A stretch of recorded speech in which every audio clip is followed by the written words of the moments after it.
Sherlock का ये 8वां case है जो जॉली मूड में शुरू होता है और फिर जरा सीरियस मूड में एंड होता है। सबवे स्टेशन में ट्रेन बॉम्ब डिफ्यूज करने के बाद अब 2 महीने बीत चुके हैं। शेरलॉक अपने घर में टाइम पास कर रहा होता है, तब वॉटसन कहता है कि मेरी और मैरी की शादी में तुम मेरे बेस्ट मैन बनोगे और हमारे बारे में एक स्पीच दोगे। ओके। शेरलॉक चौंक जाता है कि मैं और स्पीच कभी नहीं। वहाँ ग्रेग कुछ चोरों को पकड़ लेता है जो बहुत दिनों से पुलिस की आंखों में धूल झोंक रहे थे। तब अचानक उसे एक मैसेज आता है कि जल्दी आकर मुझे बचा लो प्लीज, मैं बेकर स्ट्रीट में हूँ। हे भगवान, न जाने अब शेरलॉक कौन सी मुसीबत में फंस गया है। ये सोचकर ग्रेग तुरंत पुलिस फोर्स को बेकर स्ट्रीट पहुंचने को कहता है। अब हेलीकॉप्टर समेत पूरी फोर्स वहां पहुंच जाती है। वहां बैठे शेरलॉक को देखकर ग्रेग पूछता है कि तुम्हारा अर्जेंट मैसेज देखकर मैं घबरा गया, बताओ क्या प्रॉब्लम है। बहुत बड़ी प्रॉब्लम है ग्रेग, वॉटसन और मैरी की शादी होने वाली है। ग्रेग कहता है कि ये भी कोई प्रॉब्लम है। नहीं ग्रेग, दरअसल वॉटसन ने मुझे अपना बेस्ट मैन चुना है और मुझे शादी में स्पीच देनी है। ढंग से बोलना तो मुझे आता नहीं, क्या तुम मेरी हेल्प करोगे? शेरलॉक, मैं तुम्हें पागल दिखता हूँ क्या?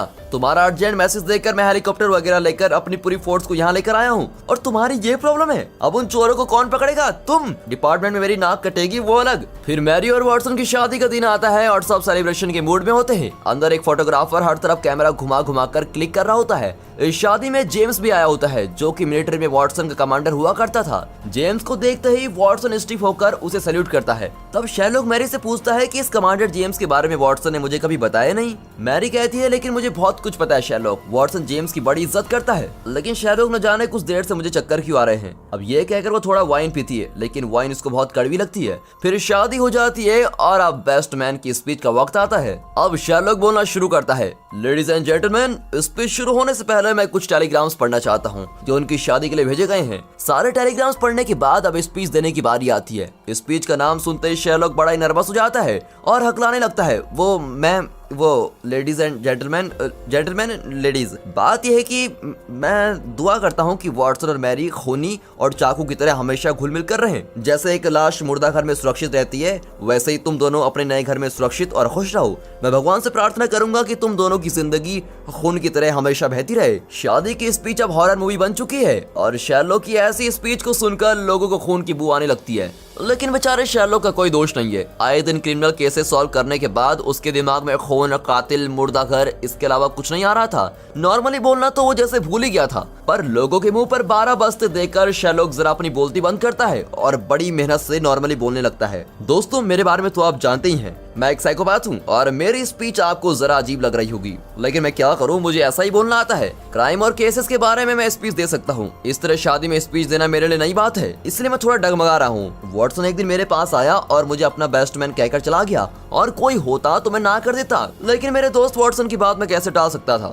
वॉटसन के लिए मैं कुछ भी कर सकता हूँ क्योंकि मेरा और कोई दोस्त नहीं और मैं हमेशा अकेला ही रहना पसंद करता हूँ। लेकिन मेरे जैसे अकेले आदमी का एक दोस्त है और वो है मेरा प्यारा वॉटसन। ये मेरा इकलौता और सबसे अच्छा दोस्त है और मैं उम्मीद करता हूँ कि वो भी मेरे बारे में याद रखता है। ये सब सुनकर ऑडियंस की आंखें बाहर आती हैं। अरे आप लोग रो क्यों रहे हैं? मैंने तो अभी सिर्फ शुरुआत की है, आगे मैं आपको कई इंटरेस्टिंग बातें बताऊंगा। हम दोनों ने मिलकर कई केसेस सॉल्व किए हैं। एक बार तो हमारे पास एक ऐसा क्लाइंट आया जिसका कोई रूप ही नहीं था, उसकी सिर्फ ड्रेस हमारे पास आई, लेकिन वो केस भी हमने सॉल्व कर लिया। फिर एक केस में हमने जहर उगलने वाले एक बौने को पकड़ा। एक केस में तो हमारे घर में एक हाथी भी आया। ऐसा कोई केस नहीं जो मैं और वॉटसन मिलकर सॉल्व नहीं कर सकते। हम दोनों तो वो हैं जो 2 और 2 5 बना सकते हैं, लेकिन ऐसे कुछ केसेस भी हैं जो हम दोनों सॉल्व नहीं कर सके। ऐसा ये केस था द ब्लडी गार्ड्समैन। स्टेफन नाम का एक प्राइवेट गार्ड था जो दूसरे गार्ड के साथ गेट के बाहर खड़ा रहता था। कई लोग उसे देखकर उसके साथ फोटोज भी खिंचवाते थे, लेकिन एक ऐसा आदमी था जो रोज आकर उनकी फोटो खींचता था। स्टेफन को शक हुआ कि ये आदमी उसको वॉच कर रहा है। उसने हमसे मदद मांगी और हम भी उस स्पॉट पर गए,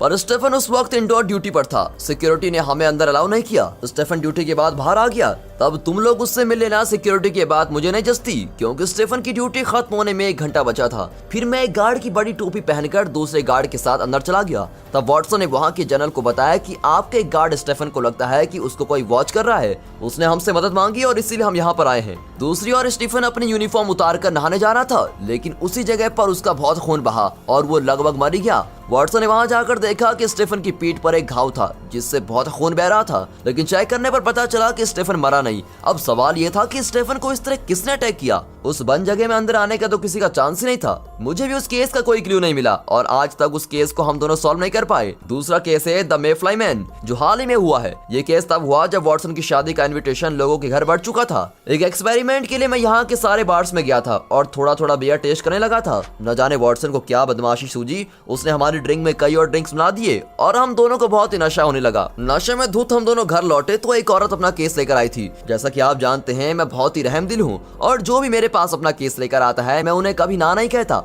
उस औरत ने बताया कि वो एक आदमी को डेट कर रही थी, लेकिन अचानक उस आदमी ने कॉल करना और मैसेज करना बंद कर दिया। इस औरत ने उस आदमी के घर जाकर पूछताछ की तो पता चला कि उस आदमी को मरे हुए कई साल हो चुके हैं। मतलब वो एक भूत को डेट कर रही थी और इस बात से बेचारी बहुत घबराई हुई थी। मुझे केस बहुत ही इंटरेस्टिंग लगा, लेकिन कोई नशे में इस केस को कैसे सॉल्व कर सकता है। हम दोनों उसकी बातें सुनते रहे। तब उस औरत ने बताया कि उसकी रिसर्च के मुताबिक उसी की तरह कई लड़कियां भूत को डेट कर चुकी हैं। उसके पास इसका सबूत भी था और उसने उन लड़कियों की लिस्ट भी दिखाई। लेकिन हम दोनों को नींद आ रही थी और किसी तरह खुद को संभालकर हम दोनों उस औरत के साथ उसकी डेट के घर पहुंचे। और मेरा तेज दिमाग हमेशा बारीक से बारीक चीजें देख लेता है, लेकिन उस दिन न जाने नशे में मुझे सिर्फ कुर्सियां और कारपेट जैसी नॉर्मल चीजें ही दिख रही थी और वो भी धुंधली। नशे की वजह से मैं वो केस सॉल्व नहीं कर पाया। तो देखा आपने, मेरा जैसा शार्प ब्रेन भी नशे में ढीला पड़ जाता है। तो सोचे कि नॉर्मल दिमाग वाले लोगों का क्या होगा। इसलिए मेरी आपसे प्रार्थना है कि शराब से दूर ही रहें। वहाँ की ऑडियंस को छोड़िए, इस बारे में आपका क्या ख्याल है दोस्तों? हमें आपके कमेंट्स का इंतजार रहेगा। तो उस केस में कारपेट पर क्लू ढूंढते ढूंढते मैं सो गया था। कुछ देर में हाउस ओनर वहाँ टपक पड़ा तो मैंने कह दिया कि हम इन्वेस्टिगेशन कर रहे हैं,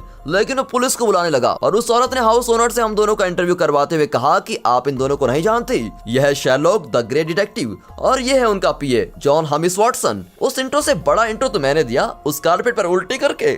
अब हाउस ओनर ने पुलिस को कॉल किया और हम दोनों को जेल भेज दिया, लेकिन हमारे बेस्ट फ्रेंड ग्रेग ने हमें छुड़वा लिया था। बाद में मुझे बहुत ही टेंशन हुई कि ये बहुत ही अच्छा केस था और शराब की वजह से केस हाथ से निकल गया, लेकिन फिर भी मैंने अपनी तरफ से पूरी कोशिश की और लड़कियों की लिस्ट से भूत के साथ डेट करने वाली हर लड़की को मैसेज किया। मैंने कई लैपटॉप्स पर लॉगिन करके हर एक लड़की से कम्युनिकेट किया। जिस लैपटॉप पर मैसेज आता उस पर जाकर रिप्लाई कर देता, लेकिन मेरे माइंड पैलेस में कोर्ट जैसी जगह पर सारी लड़कियां थी और मैं उनसे सीधे सीधे बात कर रहा था। उनकी बातों से मुझे पता चला कि कौन इंपॉर्टेंट है और कौन नहीं। इस तरह एक एक करके लड़कियों को स्ट्राइक आउट करते करते 4 लड़कियां बची, जिनका मैसेज मुझे बहुत इंपॉर्टेंट लगा। पूछताछ में पता चला कि उनकी डेटिंग अलग अलग आदमियों से हुई थी। एक ने बताया कि वो आदमी लंबा था, दूसरे ने कहा कि वो छोटा कद का था और तीसरी लड़की ने कहा कि वो मोटा था। उनका मीटिंग प्लेस भी अलग अलग जगह पर था और उन आदमियों का एड्रेस भी अलग था, लेकिन उन लड़कियों ने एक कॉमन चीज बताई और वो ये थी कि मीटिंग प्लेस लड़कियां नहीं चुनती थी, चाहे वो कॉफी शॉप हो या पार्क, जगह तो उनका डेट वाला ही चुनता था। मैंने चारों लड़कियों से पूछा कि क्या कोई सीक्रेट है। चारों ने तुरंत रिप्लाई किया ऐसा कुछ नहीं है। मुझे पता चल चुका था कि इन लड़कियों का जरूर कोई सीक्रेट है जो ये छुपा रही है। मैंने और सवाल किए तो चारों चली गई।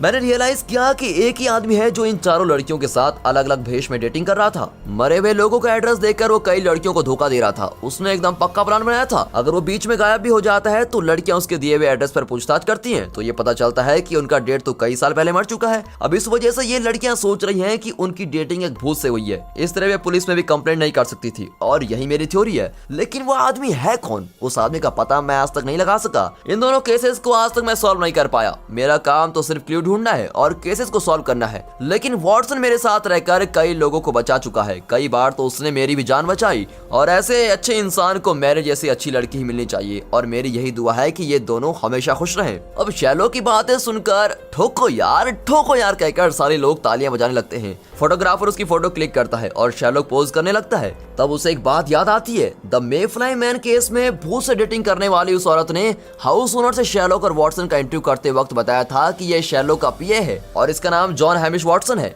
अब शेरलॉक के सोच में पड़ जाता है कि वॉटसन का करीबी दोस्त होने के बावजूद मुझे नहीं पता चला कि उसका मिडिल नेम हमिश है। 1 साल बाद उसका बर्थ सर्टिफिकेट देखकर पता चला कि उसका मिडिल नाम हमिश है। तो फिर उस औरत को वॉटसन का मिडिल नाम कैसे पता चला? फिर वो चेक करता है कि कहीं वॉटसन ने अपना मिडिल नाम और कहीं इस्तेमाल तो नहीं किया।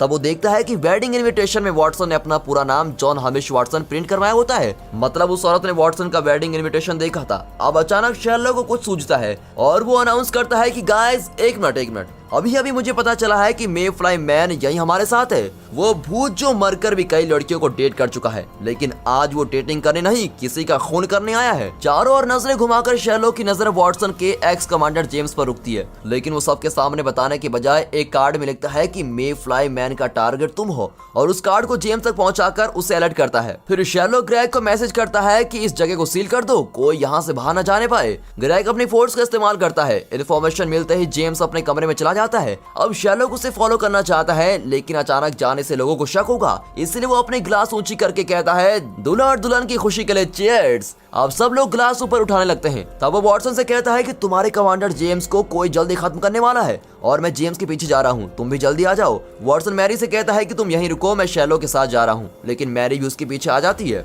अब कॉरिडोर में चलते हुए शेरलॉक को ये याद नहीं आता कि जेम्स किस कमरे में है। यार शेरलॉक, तुम्हें तो सब याद रहता है, ये कैसे भूल गए? वॉटसन, मैं दिमाग से कई बातें डिलीट करता रहता हूँ, आज जेम्स का रूम नंबर डिलीट कर दिया। तब मैरी वहाँ आकर कहती है कि इतनी सी बात के लिए सर क्यों पटक रहे हो, रूम नंबर है 207। तीनों 207 के दरवाजे पर पहुंचते हैं। अंदर जेम्स हाथ में गन लिए वेट कर रहा होता है कि जब खूनी आएगा तो उसे उड़ा दूंगा। अब शेरलॉक, वॉटसन और मैरी दरवाजे पर पीट कर चिल्लाते हैं कि जेम्स बाहर आ जाओ, हम आपको कुछ नहीं होने देंगे। नहीं शेरलॉक, बाहर मुझे कोई शूट कर देगा, मैं कमरे के अंदर सेफ रहना चाहता हूँ। हार्ट से वो कहते हैं कि लेकिन जेम्स अंदर भी सेफ नहीं है। ठीक है शेरलॉक, लेकिन मुझे ये बताओ कि मुझे कौन और कैसे मारने वाला है, वरना मैं बाहर नहीं आऊंगा।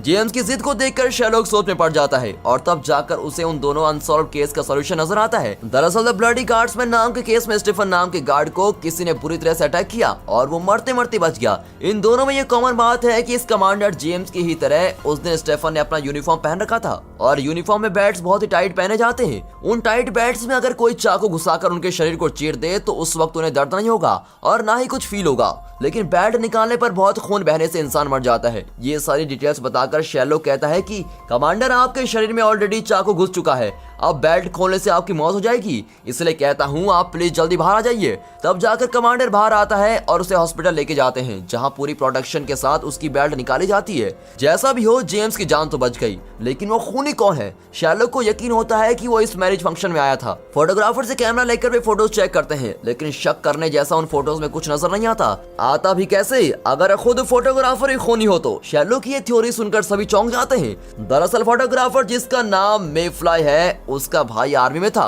दुश्मन देश के अंदर खुफिया तौर पर जाते वक्त उन लोगों ने उसे पकड़कर मार डाला था, लेकिन मे फ्लाई के भाई को कमांडर जेम्स ने ही उस डेंजरस मिशन पर भेजा था और जेम्स के ऑर्डर फॉलो करके पहले भी कई सोल्जर्स मर चुके थे। मेरे भाई को मौत के मुंह में डालकर जेम्स को खुद जिंदा रहने का कोई हक नहीं। इस इरादे से ही मे फ्लाई ने जेम्स का खून करने की कोशिश की थी, लेकिन उससे पहले मे फ्लाई ने स्टीफन नाम के उस गार्ड्समैन को चुना और रोज उसके फोटो खींचने के बहाने उसके करीब जाकर खड़ा होने लगा। इसी दौरान उसने स्टीफन के बेल्ट में चाकू भोंक दिया था। अब क्योंकि बेल्ट बहुत टाइट थी, उस वक्त स्टीफन को कुछ पता नहीं चला, लेकिन ड्यूटी के बाद जब उसने नहाने के लिए बेल्ट खोली तो खून नदी की तरह बहने लगा और वो लगभग मर ही गया था। शेरलॉक और वॉटसन वहां ऐन वक्त पर पहुंच गए और उसको बचा लिया, पर मे फ्लाई ने बेवजह स्टीफन को क्यों मारना चाहा? क्या आप गैस कर सकते हो? पॉज करके अपना गैस कमेंट्स में जरूर बताइएगा। जो गैस नहीं कर पाए उनके लिए बता ही देता हूँ कि कमांडर जैसी बड़ी पदवी वाले को अटैक करने से पहले मे फ्लाई टेस्ट करना चाहता था कि उसकी टेक्निक काम कर रही है या नहीं। मतलब बेचारे स्टीफन पर उसने प्रैक्टिस करके पता लगाया कि खून करने की यह टेक्निक सही है कि नहीं, पर जेम्स के करीब पहुंचना उतना आसान नहीं था। अपने इस काम के लिए उसने उन सारी लड़कियों की लिस्ट निकाली जिनके साथ जेम्स का कनेक्शन था और मे फ्लाई उन लड़कियों के साथ डेट पर जाने लगा। उसने अपना असली नाम और एड्रेस न बताकर मरे हुए आदमियों के नाम और एड्रेस बताए और लड़कियों को डेटिंग करने की एक्टिंग करने लगा। अब डेटिंग के दौरान उसने उन लड़कियों से जेम्स के बारे में बहुत कुछ जानने की कोशिश की कि वो कहाँ जाता है, क्या करता है, वगैरह वगैरह, लेकिन उसे कुछ पता नहीं चला। पर एक औरत ने मे फ्लाई को कमांडर की डिटेल्स बता दी थी और ये वही औरत है जो शेरलॉक और वॉटसन के पास भूत को डेट करने का केस लेकर आई थी, लेकिन उस दिन नशे में धुत शेरलॉक और वॉटसन केस को आगे नहीं बढ़ा पाए थे। उस औरत ने वॉटसन का वेडिंग इनविटेशन देखा और इसी वजह से उसने जॉन हमिश वॉटसन करके वॉटसन का पूरा नाम लिया था। मे फ्लाई ने इस नाम को सर्च किया तो पता चला कि वॉटसन एक आर्मी ऑफिसर था। उसे यकीन था कि कमांडर जेम्स वॉटसन की शादी में जरूर आएगा, इसलिए वो फोटोग्राफर बनकर शादी में आया और मौका देकर उसने जेम्स की बेल्ट पर चाकू घोंप दिया। पर उस वक्त जेम्स को कुछ भी फील नहीं हुआ। बाद में शेरलॉक ने कमांडर को बचा लिया और मे फ्लाई को अरेस्ट भी करवा दिया। इस तरह दोनों अनसॉल्व केस को शेरलॉक ने एक ही बार में सॉल्व कर दिया। इसे कहते हैं कि तीर से दो निशान है। शादी के खुशी भरे माहौल में शेरलॉक मैरी से कहता है, तुमने सुबह बताया था कि तुम्हें वाइन कड़वी लगी, राइट? मुझे यकीन है कि तुम प्रेग्नेंट हो, चाहो तो चेक करके देख लो। ये सुनकर मैरी और वाटसन और भी खुश हो जाते हैं और इसी के साथ दोस्तों ये एपिसोड यहाँ पर खत्म होता है। अब तक के सारे केसेस शेरलॉक और वाटसन मिलकर सॉल्व कर चुके हैं, सिवाय एक के जिसमें किसी ने वाटसन को किडनैप किया और उसे पुरानी चीजों के साथ जलाने की कोशिश की। वो कौन था और उसने ऐसा क्यों किया, ये राज तो अगले एपिसोड में खुलेगा, तो अगले एपिसोड को जरूर देखेगा, इसी चैनल पे आएगा। तो दोस्तों इस वीडियो को एक लाइक और चैनल को सब्सक्राइब करके हमें आपका सपोर्ट दीजिए। आपके कमेंट्स भी हमारे लिए बेहद जरूरी हैं और हाँ, साथ ही अपने फ्रेंड सर्कल में इस वीडियो को शेयर जरूर कीजिए। And finally thanks for watching.